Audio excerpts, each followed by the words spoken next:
ใดละลิตาแววตาที่สดใสใครใครก็รักเธอละลิตาศิลปะอยู่กับเธอทำให้ฝันเป็นจริงได้ด้วยเธอเป็นเธออยู่เสมอลาลิตาของฉัน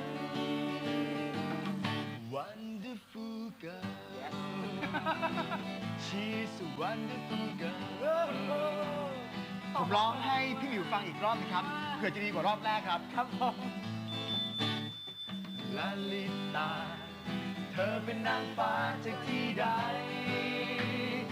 ลาลิตาแววตาที่สดใสใครใครก็รักเธอลาลิตาศิลปะอยู่กับเธอทำให้ฝันเป็นจริงได้ด้วยเธอเป็นเธออยู่เสมอลาลิตาของฉัน Wonderful girl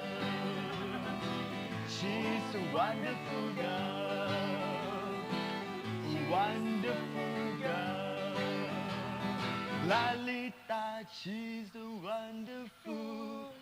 girl Lalita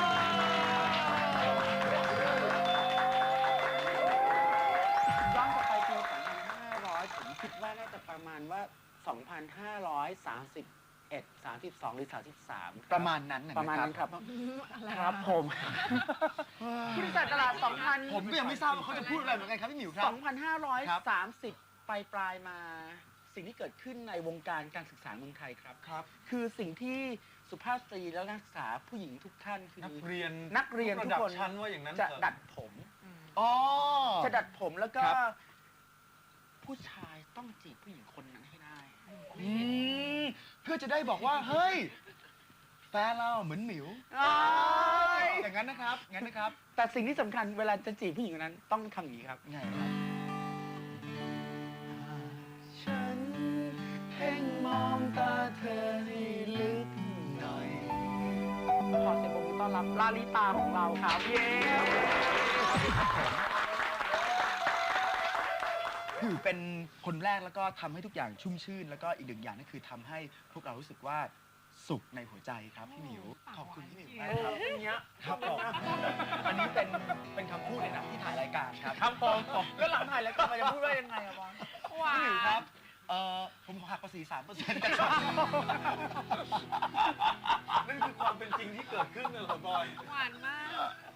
พี่หมิวอยู่ในห้องรับแขกของบ้านสินเจริญจนได้ครับ ครับ พี่หมิวเดินทางมาโดยที่มาถึงโดยไม่บอกเราล่วงหน้า ไม่บอกฮะ เดินเข้ามาใน ไม่เอา บ้าน รถ เล มาจอดในบ้าน ย ด้วย ใช่ ก็ไม่มีที่จอด แล้ว เว้นที่ไม่ให้ แล้วเราก็ได้นั่งร่วมทานอาหารกับพี่หมิวแล้วก็พูดคุยกันพี่หมิวบอกว่า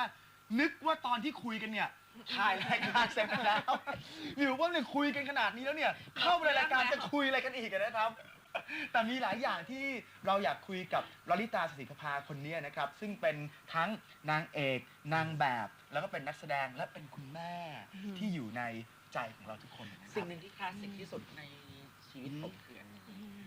ฤดูไหน ฤดูไหน ครับพี่บ เธ อม อไปไหน โชว์ เธออยู่ที่ไหน เธอทำอะไรอยู่ฮะลาลิตา มันก็จะมีแบบ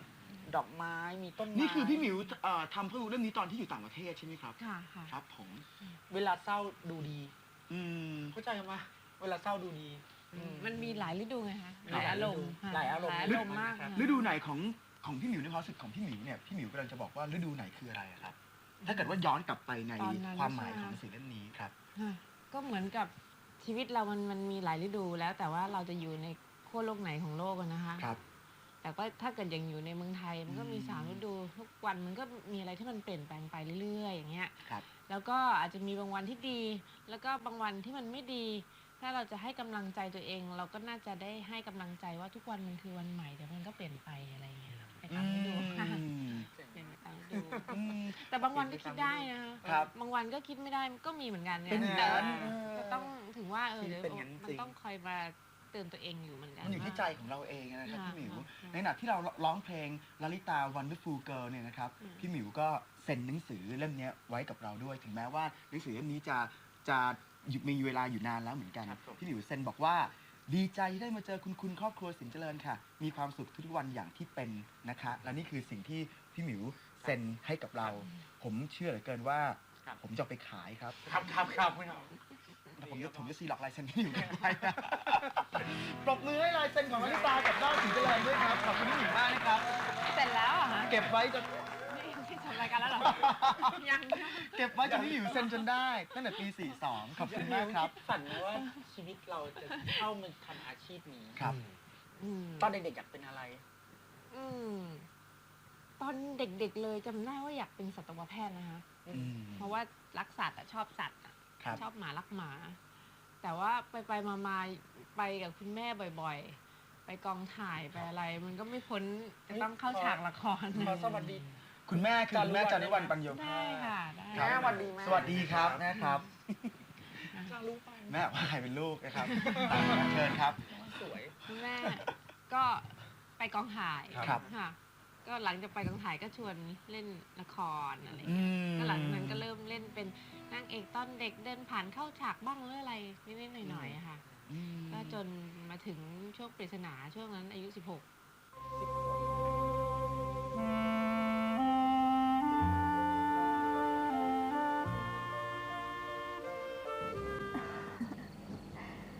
แหมท่านชายรับสั่งซะปริศนาใจหายหมาเลยมั้งคะปริศนาก็ตื่นเต้นมั้งคะ ฉันก็ตื่นเต้นนะปริศนาเธอมีความสุขหรือเปล่า มั้งคะตุลามั้งคะ จะไปไหนอ่ะ ไปนอน ความรู้สึกของเด็กอายุ 16 ซึ่งปกติก็จะมีชีวิตปกติของวัยรุ่นนะครับแต่ว่าปริศนามันเป็นความรู้สึกของคนที่มันรุนแรงมาก ความรู้สึกที่เข้ามาถึงตัว ตอนนั้น ผมรู้สึก วืด เพื่อนๆชอบไหมคะ นานมากนะดังมากจริงๆปริศนา ค่ะแต่มันเด็กอะค่ะ มันก็เหมือนกับก็คงแปลกๆตื่นๆเหมือนกันที่คนมองคนสนใจอะไรอย่างเงี้ยนะคะ แต่ทีนี้ก็มันได้รับบทบาทตรงนั้นมาแล้วอะแล้วก็ช่วงนั้นมันเป็นช่วงกำลังวัยรุ่นมั้งคะช่วงกำลังที่อยากที่จะเรียนรู้ในสิ่งใหม่ๆนี่คืออาชีพใหม่ที่เข้ามาในตัวเราอะไรเงี้ยก็อยากลองอยากเรียนรู้ก็สนุกไปกับมัน ก็เริ่มทำงานแล้วก็เริ่มรักตั้งแต่ตอนนั้นถึงได้ทำมาตลอด หนึ่งอย่างที่ผมตั้งใจถามให้หมิวนั่นคือว่าทุกครั้งที่เราเห็นงานของพี่หมิวเนี่ยนะครับ อืม มันจะเป็นงานที่ทุกคนจะรอคอย เช่น โอ้ยปกหนังสือเล่มนี้เล่มใหม่จะเป็นหน้าปกของหมิว เยอะมาก โฆษณาชิ้นนี้มีหมิวออกมาทุกคนก็จะเกิดทอล์กออฟเดอะทาวน์ขึ้นมา อ่า นั่นคือว่ามันจะไม่ได้เห็นลลิตาเนี่ยบ่อยหรือว่าเกลื่อนมากนะ พี่หมิวมีการเลือกงาน แล้วก็มีการแบ่งจังหวะเวลาให้กับการทำงานตัวเองยังไงบ้างครับ ทุกอย่างมันเหมือนแบบแพลนไว้หมดแล้วใช่ไหมคะ ครับ จริงๆไม่ใช่เลยค่ะ เหรอครับ มันเป็นตุ๊กปักตุ๊กเต๋ตุ๊กปกตุ๊กปักตุ๊กปักตุ๊กเต๋อะไรของมันมาก็ไม่รู้ มัน อืม มันเป็นช่องมันเป็นโอกาสอะที่ ครับ มันมาตอนนั้นปริศนาทำไมเขาให้เราเป็นปริศนาล่ะตอนนั้นเป็น ค ค รั น บ อื่นก็ได้ ครับ ถ้าเป็นคนอื่นเขาก็ดัดผมหยิกตามคนนั้นแน่ อืม ๆไม่ใช่เป็นหมิว แต่บังเอิญดันเจ๊พอดีหมิวอ้าวรับบทได้เป็นปริศนา ครับ ก็เลยคนที่เป็นผมหยิกคนนั้นก็เลยเป็นหมิวไงคะ ครับ อืม ก็คือเป็นโอกาสที่ดีก็คือเป็นโชคดีไปอัน ครั นั้ บ นอะแล้วก็ต่อมาก็ได้เล่นหนังได้เล่นละครเรื่องนั้นเรื่องนี้ซึ่งบทดีๆ ทั้งนั้นผู้จัดดี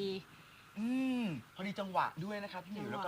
ะ ก็คนที่มีความรู้สึกว่าอยากจะร่วมงานกับพี่หมิวเนี่ย ค่ะ เขาก็จะเหมือนกับว่ามาให้งานที่มันตรง ใช่ กับ แล้วก็ พี่ห พ มิ อดี พอ ช่วงนี้ ครับ รู้ว่าหมิวขาดหายไป ครั ใน บ บางช่วงที่หายไปอังกฤษนั้นกลับมาปุ๊บเขาก็เอางานมาให้อีก อืม ก็โชคดีที่เขายังไม่ลืมเราเขาก็ยังเสนองานให้เราทำจนถึงวันนี้หมิวไปหยุดไปมีลูก3 ปีกลับมา ก็ยังได้ทำงานอีกเนี่ย จริงๆเนี่ยอย่างหนึงนะพี่หมิวคนที่อยู่ในวง การบันเทิงทำงานบันเทิงเนี่ยถ้าหายไปไม่ต้องถึง 5-6 ปีหรอกครับ หายหน้าไปสัก 8 เดือนหรือจะปีนึงเนี่ยไอ้ความนิยมตรงนั้นเนี่ย ไม่ต่อเนื่อง มันจะไม่ต่อเนื่องแล้วเพราะมันจะเกิดสิ่งใหม่ๆคนใหม่ๆขึ้นมาตลอด แต่กับพี่หมิวเนี่ยมันพอมันกลับมาก็จะมีการ โช พูด ค ถึง ดี อยู่ตลอ นั่ ด น เวลา นะนั่น ค คือ รับ ความโชคดีแล้วก็จะมีแฟนๆอยู่กลุ่มหนึ่งด้วย ครับ ที่เขาคอยให้กำลังใจอยู่ตลอดเลย เหมือนเป็นแฟนคลับของเรา ค่ะ ครับ ขอพูดชื่อน้องโบเนี่ย เย้ น้องโบแล้วก็มีหลายๆคน พูดถึงน้องโบ ที่ ให้ฟัง น้องโบทำไมถึงพิเศษครับพี่หมิวครับ ก็จริงๆแล้วหมิวเป็นคนที่โลเทคมากเลยนะคะ ครับ หมิวเป็นคนที่ไม่เล่นอินเทอร์เน็ตหมิวไม่ อ่า อะไรอย่าง ครั นี้ บ เลยหมิวชอบเขียนจดหมายหมิวชอบส่งโปสการ์ด ซึ่ง ยังคลาสสิกอยู่ ก็อย่าเรียกว่าอย่าพยายามทำให้ดีเลยค่ะคือเป็นคนที่ไม่ได้เรื่องเกี่ยวกับคอมพิวเตอร์กันแล้วกันพยายามที่จะทำให้ดูดีแต่ไม่ใช่ ก็เราเชิญลลิตาเราใช้โทรเลขครับ ครับผมครับผม ครับ บอลคอกกี่ครั้งครับ นั่นมันรหัสมอส รหัสมอส ก็น้องคนเนี้ยเขาก็จะสืบเรื่องราวประวัติของหมิวว่าชีวิตหมิวผ่านมามีอะไรชอบอะไรเล่นละครทั้งหมดกี่เรื่องในรายละเอียดทุกอย่างจะมีอยู่ในเว็บอันเนี้ยเขาเป็นคนจัดทำให้ทุกอย่างเลย ค่ะแล้วก็จะมีคนเข้ามาคุยกันเรื่องของหมิวน้องโบทำให้ นั่นคือทำเว็บไซต์ของพี่หมิวขึ้นมา ค่ะอยาก มีรวบรวมชีวิตของพี่หมิวหมด ค่ะ ทุกอย่างอยู่ในนั้น ค่ะ โดยการ ว่เล่นหนัง ค้น เล่น หา ละ ข ค องน้อง ร คนนี้ เรื่องอะไร ครับ แล้วก็ถ่ายแบบอะไรก็เอามาสแกนลงในนั้นให้คนอื่นเห็นว่าตอนนี้มีอะไรออกเรื่องราวเป็นยังไงอะไรเงี้ยเขาก็จะทำให้หมิวตลอดเลย พี่หมิวรู้ไหมว่า ผมเนี่ยไม่เคยมีใครทำอะไรให้ผมขนาดนี้มาก่อนเลยครับ พี่หมิวครับ น้องโบว่างหรือยังครับ พี่หมิวช่วยบอกน้องโบนะว่ามีพี่น้อง3 คน ว่างโบก็ไม่ทำ ใครวะพี่หมิวแค่บอกโบว่าพี่หมิวรักพวกผมเหมือนน้อง โอเคโอเค สิ่งสำคัญที่เกิดขึ้นในชีวิตคนเราคือ ตอนที่เราเนี่ย ตอนเนี้ยเราอายุ35เราเก็บเงินได้เราก็เริ่มซื้อของหลายอย่าง แต่ตอนที่เราอายุ 16-17 ตอนลลิตามีสตังค์แล้วอะตอนเด็กอายุ 16-17 ซึ่งหาเงินได้ด้วยตัวเอง แล้วได้เงินในจำนวนหนึ่งเนี่ยมันจะต้องแบบงงอะแล้วตอนนั้นเนี่ยหนูใช้เงินกับอะไร ใช่ครับ กับอย่างแรกในชีวิต ช่วงนั้นหลัง 16-17 เดี๋ยวขอ เลย พี่ถามในเรื่องแบบ โอ้โห ได้ รายการมืออาชีพเนี่ยพี่หมิวเขาจะเอาเรื่องพวกปัจจุบันเนี่ยไว้เบรกแต่จริงๆไม่ได้ทำสคริปต์ เดี๋ยวนะตอนช่วงเรียนเตรียมนี่ยังโอเค ติวดมครับติวดมมาผมทำให้พี่หมิวมีปัญหาทางเส้นเลือดของสมองหรือเปล่า เป็นความจำสั้นเดี๋ยวกันนะช่วงมหาลัยช่วงม ติว หา ดม ลัย ไงเรารักเด็กเตรียม ตอนเตรียมโอเค ยังไม่ได้ใช้จ่ายอะไรมากมายนะคะแต่พอเริ่มมหาลัยเนี่ยเริ่มเป็นอาชีพนางแบบนะคะก็จะอยู่กับสังคมการแต่งตัวสวยงามอยู่กับยี่ห้ออยู่กับอะไร การใช้ของ ต่างๆนะคะแล้วก็ได้ไปเมืองนอกได้ไปถ่ายแบบ ครับ นะชีวิตในช่วงนั้นนะคะได้ไปถ่ายละครอะไรต่างประเทศแบบมันฟู่ฟ้ามากเลยช่วงนั้นยอมรับว่าช่วงนั้นมีอยู่ช่วงหนึ่งคือทำงานแล้วก็ซื้อของเหล่านั้นอยู่เหมือนกัน ก็ใช้อยู่เหมือนกัน ก็พอสักพักหนึ่งใช้จนมันรู้สึกว่ามัน ซื้อหมดแล้วไม่มีอะไรต้องให้ซื้อแล้ว มันอาจจะไม่ได้ชอบตรงนั้นสักเท่าไหร่ ครับพี่หมิว แล้วก็ไปปีแรกของอังกฤษใช่ไหมคะอยู่คนเดียว แล้วก็พอไปกลับมาทำงาน แล้วก็อยู่ดีก็ไปอีกปีหนึ่ง ครับ แต่อีกปีนี้เนี่ยไปเป็นโรงเรียนที่ออกไปต่างจังหวัดมากเลยอ่ะมันต่างจากปีแรกก็จะเป็นโรงเรียนในเมือง ซึ่งทุกคนก็จะใช้ ก็ ข จะ อง มีทุกอย่างครบอยู่ เป็นแบบอย่างนี้ ในบริเวณนั้น ค่ะ ครับ เป็นแบบนี้มิวคิดว่าสังคมกับสิ่งแวดล้อมกับเพื่อนฝูงด้วยมันทำให้มิวเปลี่ยนด้วยนะคะที่เจอตอนนั้น แล้วก็เรื่องพ่อเสียช่วงนั้นเลยทำให้ทุกอย่างเหมือนกับว่าโอ้ยมันทุกอย่างมันไม่ต้องขนาดนั้นก็ได้อะไรเงี้ย เหมือนมันมีจุดเปลี่ยนทำให้เราฉุกคิดอะไรขึ้นมา ทำให้คิด ครั ว่า บ ไม่ได้ต้องขนาดนั้นก็ได้ แต่ก็ไม่ได้แอนตี้ว่าใครจะไปซื้อใครจะชอบอะไรนั้นอันนั้นคือเรื่องของเขา แต่ว่าหลังจากวันหนึ่งที่หมิวคิดว่าหมิวไม่ได้ชอบของเหล่านั้นแล้วหมิวก็ โชคดีมากเลยเป็นคนที่ประหยัดมาก แล้วก็ไม่ต้องซื้อของแพง ครับ นะแล้วก็หรือว่ามันง่ายขึ้นเลยอะไม่ต้องตามสมัยอะไรมากมายก็ประมาณหนึ่ง แต่จริงๆนะเพราะว่าเราเจอพี่หมิวเมื่อไหร่เนี่ยพี่หมิวก็แต่งตัวเรียบง่ายเสมอ ใช่ เพราะว่าส่วนใหญ่แล้วเนี่ยการที่อยู่ในโลกของวงการบันเทิงนั่งเป็นนางแบบซูเปอร์โมเดล ห เนี่ย นูไม่ยอมไป ต้งการ ปะ แต่ง นะ ตัว มันขาดแล้ว เนี่ยแต่งตัวเรียบง่ายเลยนะครับแต่งตัวอย่างนั้นจริง ฮะ ๆ เมื่อ4 ปีที่แล้วเราไปเล่นงานแจ๊สเฟสติวัลที่หัวหิน ใช่ใช่ใช่ ตอนนั้นเรายังทวงกลุ่มศิลปิน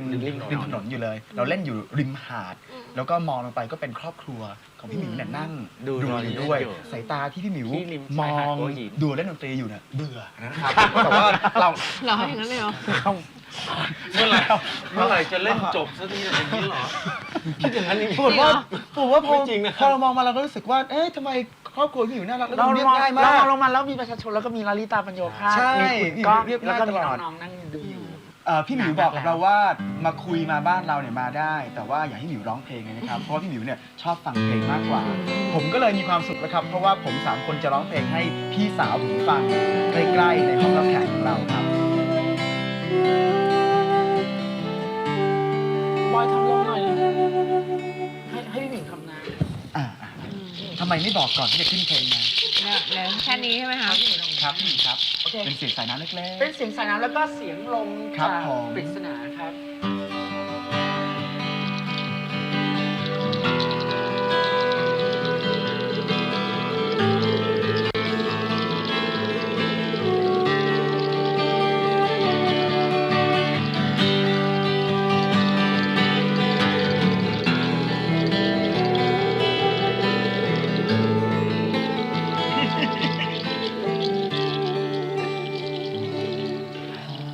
ฉันเพ่งมองตาเธอให้ลึกหน่อย อย่างน้อ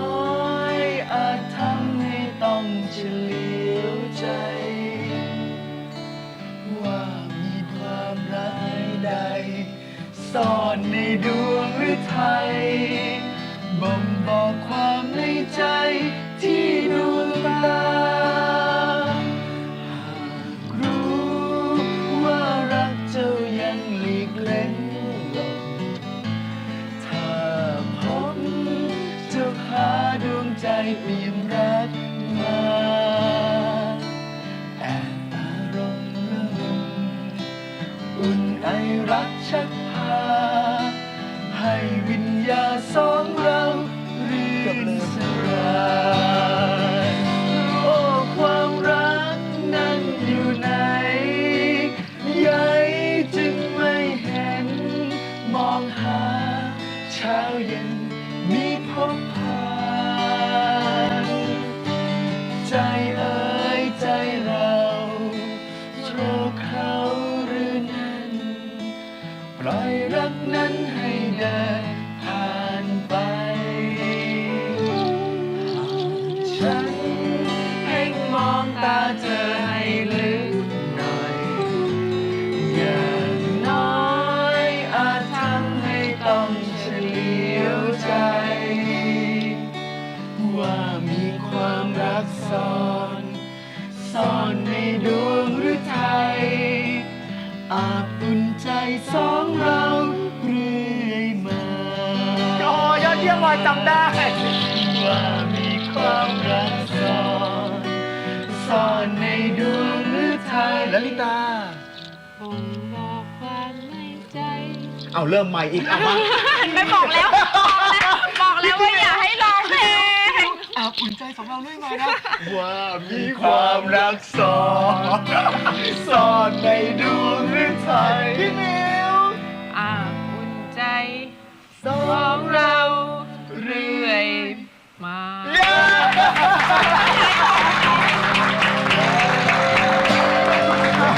บอกแล้วว่าอย่าไว้ใจ อย่า ตัดคำถามนะที่บอกว่าเคยมีคนชวนทำเทปไหมออกไป บอกแล้วว่าอย่าไว้ใจ เหมือนจะได้มาอย่างดีแล้วสุดท้าย ที่มิวจะสะพายนั้นคืออะไรป่ะผมจำได้ครั้งที่แบบนึกว่าจำไม่ได้แน่ๆเพลงนี้ตั้งชื่อคุณมาก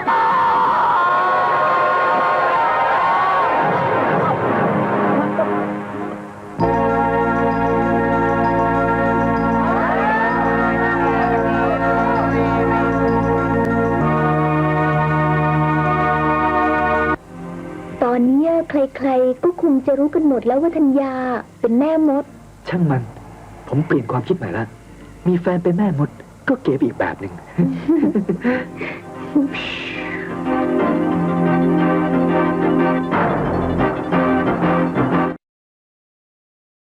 วันหลังไม่มารายการนี้ไม่ขอข้าวขอนมบ้านเนี่ยกินได้ ได้นะพี่หมิวนะ ต้องแวะมาแถวนี้ต้องแวะมาทานข้าวนะครับ บอยขอสายลมเลยสุด ได้ไหมได้ไหม ขอสายลม มีให้ทุกอย่างเลย ขอร้องอ๋อชื่อฟรีสปานโน่ วันนี้เราจะร้องเพลงให้พี่สาวเราฟังให้อิ่มเลยนะครับ แล้วก็ผมอยากจะบอกว่าให้เหมือนพี่หมิวเนี่ยมาเยี่ยมบ้านเราจริงๆ นั่นคือ ขอบคุณสำหรับเสียงน้ำนะ ทานขนมดื่มน้ำแล้วก็ฟังน้องร้องเพลงให้ฟัง รวมถึงคุณผู้ชมทุกท่านด้วยครับ ร่วมร้องเพลงกับเรา3คนให้ลลิตาเสภาฟังกันครับ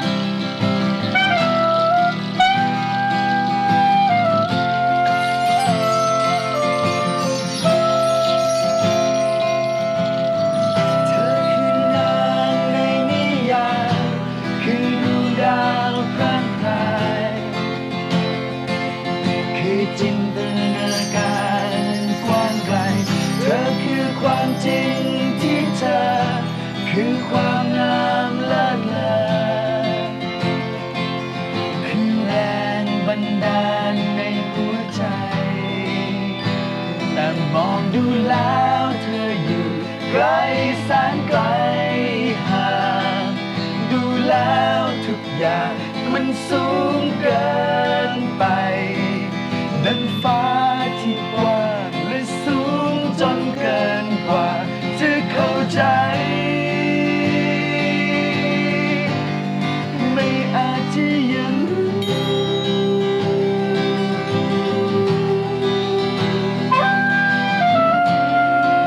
มาแอบเป่าแซกได้1 ปีแล้ว บนพื้นดินยังคงยืนบนพื้นดิน ความจริงเราคงลืมคิดไปดวงดาวดูงามเหลือเกินมองไปในใจเพลิดเพลินคงเป็นความงามที่ไกล เมื่อมองดูแล้วเธออยู่ไกลแสนไกลห่างดูแล้วทุกอย่างมันสูงเกิ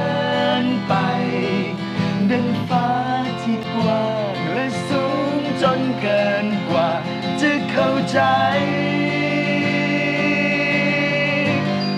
ไม่อาจจะยังรู้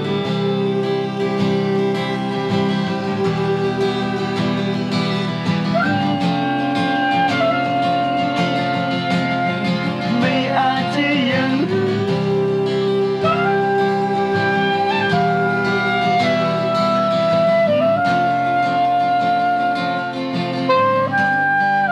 ไม่อาจจะยังรู้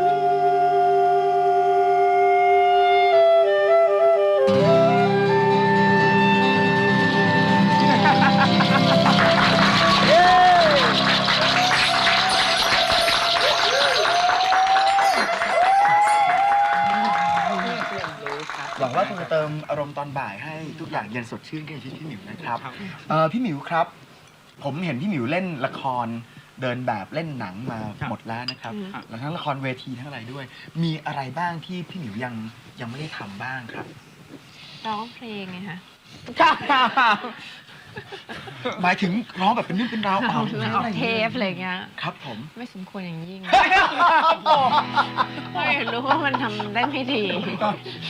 มีคนชวน เกือบไปหลายครั้งแล้วค่ะ หลายครั้ง พี่หมิวเล่าให้ฟังหน่อยตอนคุณมีคนมาชวนนะครับ อืม อือฮึ อืม อ่ะเดี๋ยวก่อน แล้วมิวก็เคยไปร้องให้เขาฟังด้วย ครับ แต่ไม่บอกดีกว่านะไม่หน่อยมิวบอกว่าเขาบอกทำได้ แล้วเป็นไงที่พี่หมิวแล้วอา เขาบอก กู ว่า ก็ฟัง หมิว เขา ทำ ชอบไหมเขาบอกว่าไง เขาบอกว่ามิวน่าจะทำได้มิวต้องทำได้ค่ะบอก อืม ถ้างั้นเดี๋ยวมิวจะไปร้องให้ฟังละกัน พี่หมิวเล่าให้ฟังหน่อยพี่หมิวร้องเพลงอะไรตอนนั้นอะ โอ้ยไม่เอา นิดเดียว อย่าเลย นิดเดียวไอ้เขียวไอ้เขียวทำ และ ทำเงินเพิ่ม1,000 ไม่ใช่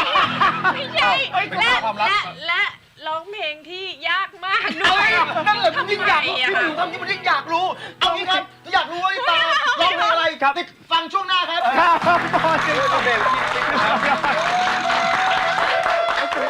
กลับเข้ามาสู่อีกช่วงหนึ่งของรายการเรานะครับ เราค้างไว้ว่ารัตตาปัญโยภาสเคยไป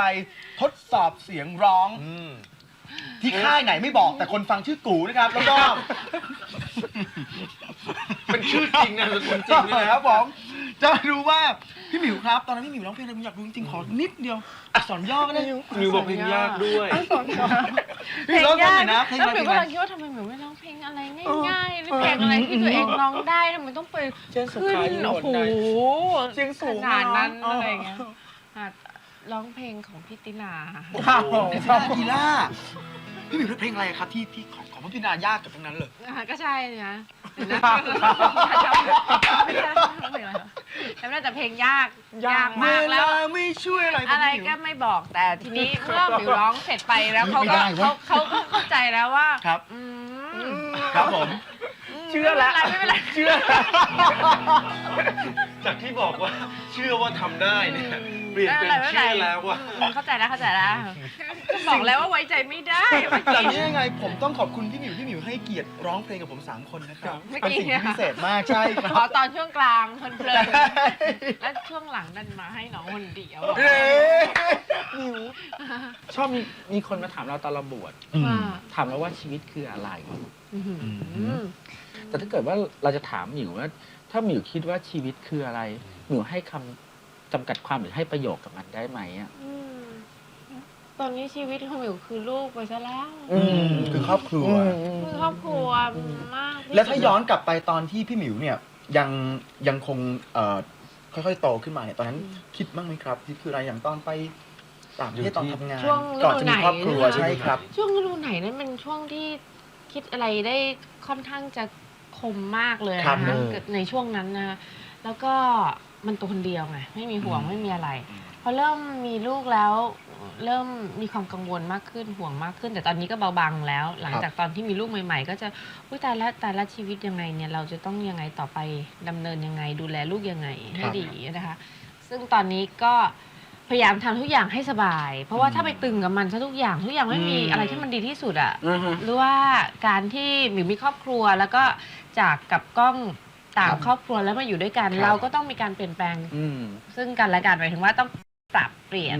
ฉะนั้นทุกอย่างในชีวิตหมิวคิดว่ามันไม่มีอะไรที่มันแน่นอนเลยอะ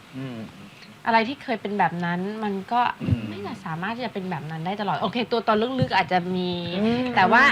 น่าสนใจ มันก็มีอะไรที่เปลี่ยนแปลงไปเหมือนกันนะคะในความคิดในรายละเอียดในอะไรบ้างอะไรเงี้ย คือตัวเราเองเนี่ยต้องปรับไปตามสภาพความเป็นจริงแล้วก็เรียนรู้มัน ใช่ต้องเรียนรู้มันตามสภาพแวดล้อมตามการเป็นอยู่ตามเดือนตาม หมิว ปี จ๋า ตาม ครอบครัว วันอะไรเงี้ย ครอบครัวทำให้หมิวเรียนรู้อะไรบ้างอะ การดูแลซึ่งกันและกันนะคะในรายละเอียดนะคะการให้ความรักแล้วก็ความอบอุ่นเวลากลับบ้านทีไรมันรู้สึกว่ามันที่สบายที่สุดแล้วอะคืออบอุ่นมากเราสามารถเป็นตัวเราได้เต็มที่คือบางครั้งนี่เราจะออกไปข้างนอกเราจะบอกว่าเราเป็นตัวตนตัวเองทั้งร้อยเราคงไม่ได้เราคงไม่มานั่งแบบอย่างนี้หรืออย่างนั้นเราเหมือนกับอยู่ที่บ้านอะไรอย่างนี้ใช่ไหมคะแต่พออยู่ที่บ้านนี่คือแบบสบายอะแต่ข้างนอกเราก็ไม่ใช่ว่าแหมเฟกหรือว่าไม่ใช่เป็นตัวตนแต่มันก็คงต้องเป็นอีกแบบหนึ่งอะ ซึ่งจริงๆแล้วมันไม่ใช่เฉพาะคนที่เป็นดารานะนี่ผมว่าคนทุกคนแหละ อยู่ในบ้านกับอยู่ข้างนอก อยู่ส่วนตัวกับอยู่ในสายตาคนอื่นเนี่ยมันก็ต้องมีอะไรที่มันแตกต่างกันแน่นอนอยู่แล้ว ทุกคนจะมีการวางตัวอยู่แล้วพี่หมิวครับถ้าผมย้อนกลับไปตอนที่พี่หมิวว่าพี่หมิวต้องลดความตึงลงมาเนี่ย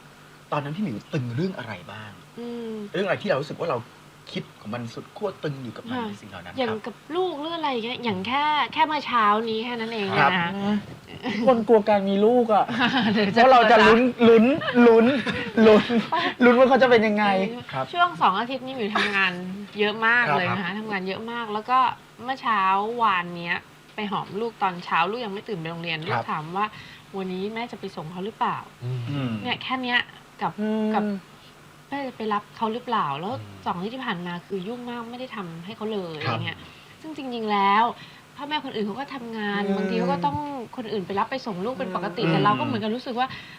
แค่คำถามนี้ลูกอยากให้เรา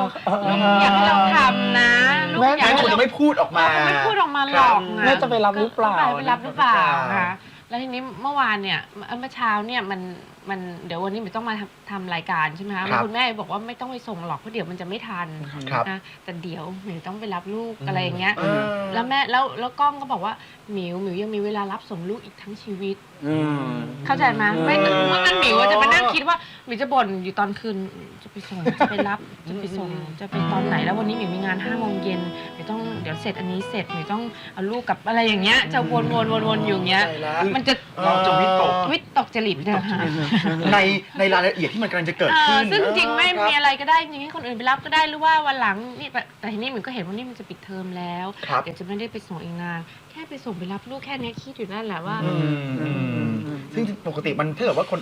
เข้าใจแหละ เข้าใจใช่ป่ะไม่ทราบ เข้าใจ มองในมุมนึงนะครับ คือเหมือนกับ อยากทำให้ลูกอ่ะ เราก็อยากเห็นเขาทุก คลาส วิ สิ นาก ดี ที ว่ะชอบ แล้วเวลาไปหาที่โรงเรียนแล้วแม่ไม่ได้มารับนานเนี่ยเขาจะแบบ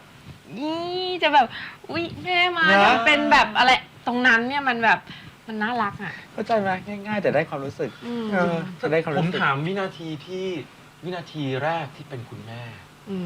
รู้สึกยังไงครับ ตรงวินาทีแรกที่เฮ้ยเราเป็นแม่แล้ว วินาทีแรกเลยที่ทราบว่าท้องแล้วก็มีเขาอะ ครับ ร้องไห้เลยอะ ครับ คือมันปลื้มปิติอะ ครับ คือตายแล้วเราจะมีอีกหนึ่งชีวิตที่จะอยู่กับตัวเรา แล้วเราจะเป็นเจ้าของเขาอะเรา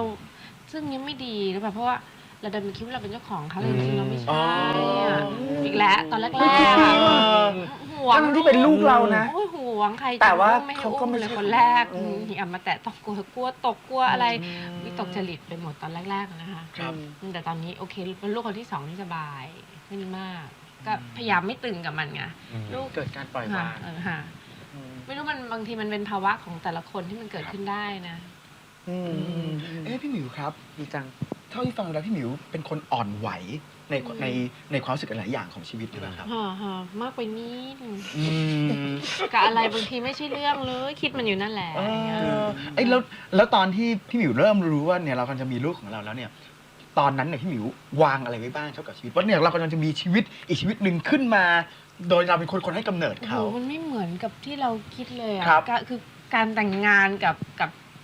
บตอนที่เราอยู่คนเดียวมันไม่เหมือนกัน ครับ แต่หมิวก็โชคดีที่หมิวมาเจอกล้องซึ่งเขาก็ อืม ปรับของเขามาครึ่งหนึ่งเหมือนกันคือ ต่างคนต่าง คือ ปรับ ถ้า โอเค ถ้าปรับ ครับ คนเดียวก็คงจะเหนื่ คุณก้ อ อง ย น่ารักมาก ค่ะแต่กล้องเขาก็พยายามปรับของเขามาเหมือนกันว่าเขาก็อยู่ของเขามาอีกแบบหนึ่งแล้วสังคมกล้องกับสังคมของหมิวแบบคนละแบบกันเลยอะไม่เหมือนกันเลยอะแต่ว่าไอ้วันที่มันมาจีบกันวันที่มันมารู้จักกันมันดันมันมีส่วนที่มันเข้ากันได้แล้วก็รู้สึกดีต่อกัน ที่เราก็อยากที่จะไปด้วยกันตรงนั้นนะฮะแต่ตรงนี้มันก็เป็นที่พี่ชอบพูดคำว่าคลาสสิกกันหรือว่ามันคลาสสิกดีอะที่แบบได้มีการเรียนรู้ตรงนี้แหละมันคือศิลปะอย่างหนึ่งของชีวิตที่ไม่ว่าเราจะอยู่คนเดียว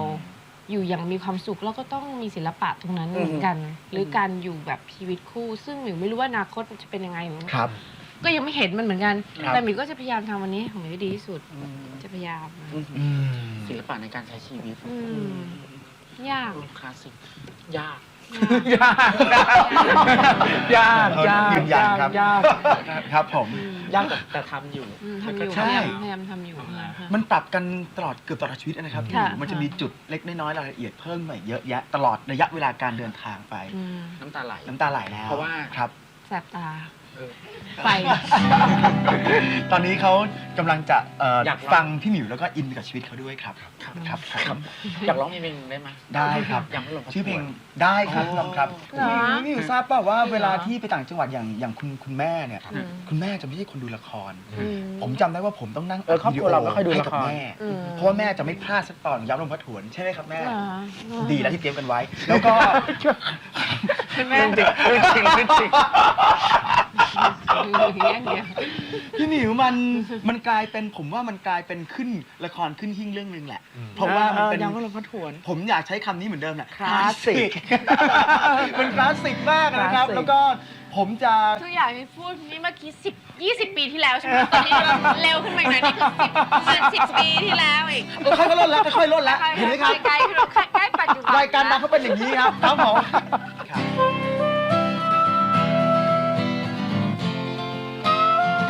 บอยเชคเกอร์หน่อยดิเธอเป็นสายน้ำอยู่ตลอดเวลาเหรอ สายน้ำสดชื่น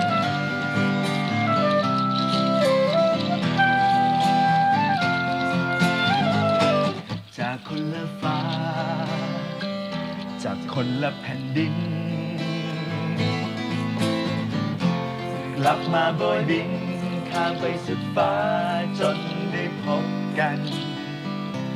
อาจเป็นเพียงลมที่พาเราพบผ่าน ให้เราได้รักกัน และให้ฉันต้องฝืนใจลา อาจเป็นเพราะรักที่ผ่านมากับลม ผ่านมาเชยชมเพียงแผ่วพริ้วแล้วมันก็จางไป เก็บความทรงจำเก็บงำในหัวใจ อยู่เพียงเดียวดายในเมื่อรักจากไปพร้อมสายลมเกิดเป็นความรัก ที่ไม่อาจหายใจ เก็บมันเอาไว้ เก็บมันเอาไว้ ไม่อาจยอมให้เธอรู้เมื่อไรที่ลมพัดช่วยผ่านมาหน่อยได้ไหม อยากให้คืนวันที่ดีเหล่านั้นได้หวนมา เมื่อไรที่ลมหวนที่เธอจะกลับมาหา เฝ้ารอเวลาที่ลมแห่งรักนั้นจะพัดพามาอีกครั้ง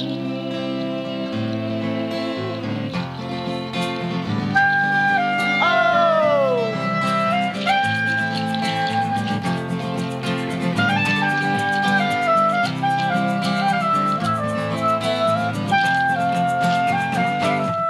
เกิดเป็นความรั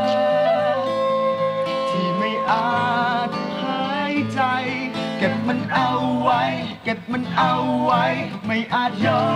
มให้เธอรู้เมื่อใดที่ลมพัดช่วยผ่านมาหน่อยได้ไหม อยากให้คืนวันที่ดีเหล่านั้นได้หวนมา เมื่อไรที่ลมหวนที่เธอจะกลับมาหา เฝ้ารอเวลาที่ลมแห่งรักนั้นจะพัดพาอยู่ครับมาอีก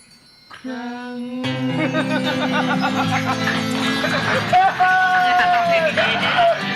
มาอีกครั้ง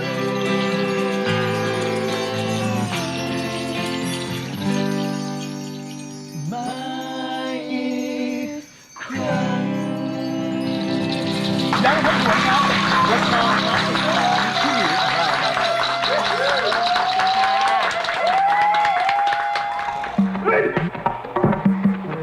ฐานทรัพยากรธรรมชาติ สู้นะอย่าสู้เดี๋ยว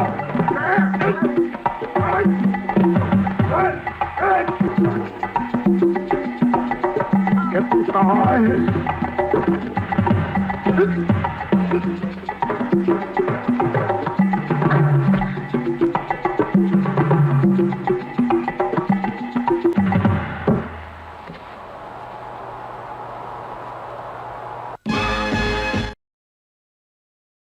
ตอนนี้นะครับ เมื่อถึงวันครอบครัวเจอกันเนี่ยทำอะไรกันบ่อยที่สุดครับพี่หมิว ไปตรงไหน หมายถึงว่าหมิวกับ กิจ ก้อง กรรม กับ ใช่ครับ พ่อ ใช่ครับ กิจกรรมในครอบ อ๋อ ครัว ส่วนมากก็ไปต่างจังหวัดกัน อืม นะคะบางทีก็ ไปยังไงคุณหมิวขับรถไปด้วยกันเลย ขับรถไปด้วยกันเองค่ะ เขาแยกกันไปคนละคันเลย อ่า พี่หมิ ลู ว ก ก็ไป ลูก คน ขั ละ บ คั กัน นไปกับเองค่ะค่ะแล้ว คุณหมิวครับ ไป4 คนแล้วก็ขับกันไปอย่างเงี้ย4 คน ค่ะค่ะ คือเราเดินทางไปด้วยกันนะครับ ค่ะเดินทางไปด้วยกัน ไม่ทิ้งกันครับ ค่ะไม่ ครับ ไม่ ผม ทิ้งกันบางทีแล้วก็มีคุณยายด้วย คุณยาย คุณยายคือแม่ของหมิวไปด้วย พี่หมิวมีจังหวัดที่ไปบ่อยๆไหมครับ ค่ะ ก็จะไปหัวหินนะ หัวหิน ที่ไป อ๋อ แต่นั้นจะบ่อย แล้วก็อยุธยาจะบ่อย พาไปขี่ช้างพาไปวัดพาไปอะไรเงี้ย เฮ้ยโรงแรมเวลาเขารู้ว่าเป็นเราเนี่ยเขาลดราคาให้เราบ้างไหมมิว อ๋อที่รู้จักกันค่ะ ก็เรา ได้ไปบ่อย เราต้องมีคอนเนค พ ชั่ อน ดีว่าพอดีรู้จักกันอย่างดีเลย แผน เมื่อก่อนคงไม่ได้ไปบ่อยข พี่ นาด หมิ นั้น วดีใจที่พี่หมิวก็ไปอยุธยาบ่อยเพราะว่าเป็นบ้านคุณพ่อ เหรอคะ คุณพ่อผมเป็นคนอยุธยา แล้วก็ บ่อยมาก แล้วผม ค่ะ สามคนเนี่ยจะไปตลอดเลยครับ นะคะ ครับ ผมตอน น่า จะ รัก ไป เป็น บ่อยๆ เมื เล อง ย ที่น่ารักมาก ใช่ครับ พี่หมิวว่ามันยังคงเป็นจังหวัดหรือเป็นเมืองที่เราได้ไปเห็น คลาสสิกคลาสสิก ทุกอย่างครอบคลุม คลาสสิกคลาสสิก เพราะฉะนั้นเทปเชิญแขกเทปลลิตาเป็นเทปที่คลาสสิกครับ คลาสสิกอยู่นะ ครับ มิวคำถามท้ายในรายการ ที่ยุคปัจจุบันบ้าง นี่ไงนี่อยู่ยุคปัจจุบันแล้วนี่ยุคปัจจุบันแล้ว ในปัจจุบันว่า เดี๋ยวไม่คลาสสิกมิวอยู่ในวงการแล้วก็เห็นทุกอย่างมันพัฒนาไปมิวคิดว่าไออาชีพเราไอวงการเรามันเปลี่ยนแปลงไปในทิศทางไหนบ้างพูดในความ ผมอยากให้หมิวพูดรวมๆได้ไห มันดีขึ้นหรือมันแย่ลงหรือมัน ละคร น่าเบื่อหรือ อะไรอย่า มัน งเงี้ย ดี ครับ หรือมันไม่ดี เหรอ ดีตรงไหนไม่ดีตรงไหนอะไรอย่าง ห เงี้ รื ย อว่าตอนนี้คนดูเปิดรับอะไรกว้างขึ้นนะ ครั คะ บ ยิ่งละครหรือหนังหรืออะไรอย่างเงี้ย คนดูให้โอกาสกับคนผลิตได้มากขึ้นอ่ะ เปิดรับอะไรได้แปลกใหม่ได้มากขึ้นหรือว่าก็สนุกดี แล้วส่วนถ้าเรื่องของเพลงหมิวก็ไม่ได้ถนัดเท่าไหร่ ครับ นะคะแต่หมิวว่ามันก็เป็นยุคอ่ะหรือว่าทุกอย่างมันก็น่าจะผสมผสานกันได้ด้วยดี มันไม่ใช่ว่าของเก่าก็จะเก็บไว้อยู่ในตู้นะคะบางทีของเก่าเอามาทำใหม่ก็ยังคลาสสิกอยู่ นะ ถูกนำมาใช้ได้ประโยชน์ ค่ะก็ยังอยู่ได้อ่ะ หมิวครับ วันนี้หมิวอยู่ในรายการสินเจริญเชิญแขกแล้วแหละ ค่ะ แล้วผมก็มั่นใจว่าทุกคนจะดูเทป พี่หมิวทราบ เทปนี้แล้วก็ขอบคุณมากเลยที่ลลิ แล้ว ตา ก็จะ มาอ ดู ยู่ อะไร ที่ แต่ นี่ ร้องเพลงไม่ได้จริงๆบอกแล้วว่าอย่าส่งมา พี่หมิวแต่ไงอัลบั้มชุดใหม่ผมขอใช้พี่หมิวแจม1 ประโยคนะอันนี้เป็นท่อนจบท่อนจบของเพลง อะไรอย่างเงี้ยนะโอเคอย่างนั้นได้ หักภาษีป่ะ อะไรนะ หักภาษี ไม่หักละ ไม่หักภาษีนะครับ โอเคในท้ายรายการอยากให้คุณหมิวพูดอะไรก็ได้ถึงรายการถึงคุณผู้ชมเพราะผมมั่นใจว่าจะมีคุณผู้ชมเยอะทีเดียวในเทปลลิตาสตอรี่ในวันนี้ ครับ นะคะค่ะ วันนี้ดีใจมากที่มาเพราะว่าชื่นชอบครอบครัวนี้จริงๆนะคะ น่ารักอ่ะครอบครัวน่ารักมาก แล้วก็มิวเห็นถึงความอบอุ่น แล้วก็ความเป็นพี่น้อง แล้วก็ศิลปะที่ทำร่วมกันอะไรอย่างเงี้ยน่ารักมาก แล้วก็อยากมา ครับ แล้วตอนแรกที่บอกจะให้มาดีใจจริงๆแล้วหายไป แล้วก็งงทำไมหายไป แล้วก็ดีใจว่ามีวันนี้ที่เราไม่ได้มาได้เจอกันนะคะ ก็ดีใจ ขอบคุณครับ ขอบคุณครับ ขอบคุณครับ ขอบคุณครับ ขอบคุณครับ ผมดีใจเช่นกันครับเกียรติกับผมครับ ขอบคุณมากครับ ขอร้องเพลงลลิตา ครับผม แต่งเพลงนี้ง่ายมากสั้นมาก แล้วก็ในระยะเวลาที่เร็วมาก เพราะว่ามันลื่นลมครับ แบบนี้ครับ เหมือนเดิมครับพี่หมิวครับ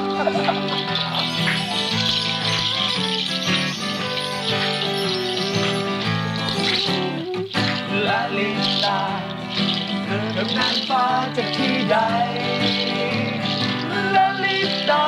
แววตาที่สดใส ใครก็รักเธอ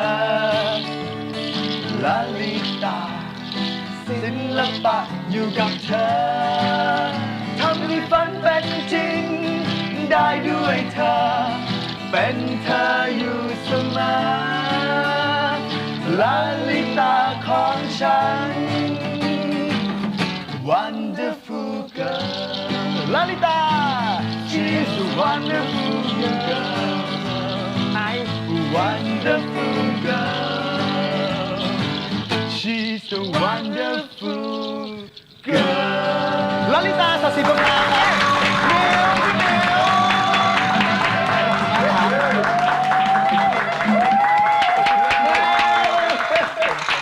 ขอบคุณพ่อคุณแม่ด้วย สวัสดีครับ ไม่ได้ทานอะไรมาเลยนะคะ เจอแล้วเลยครับ ดีจัง La mer qu'on voit danser le long des golfes à des reflets d'argent. La mer, des reflets changeants sous la pluie. La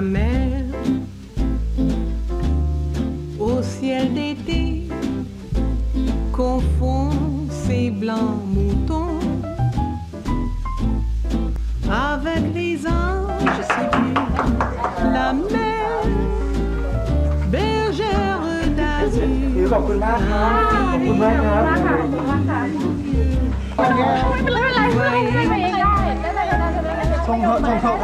Près des étangs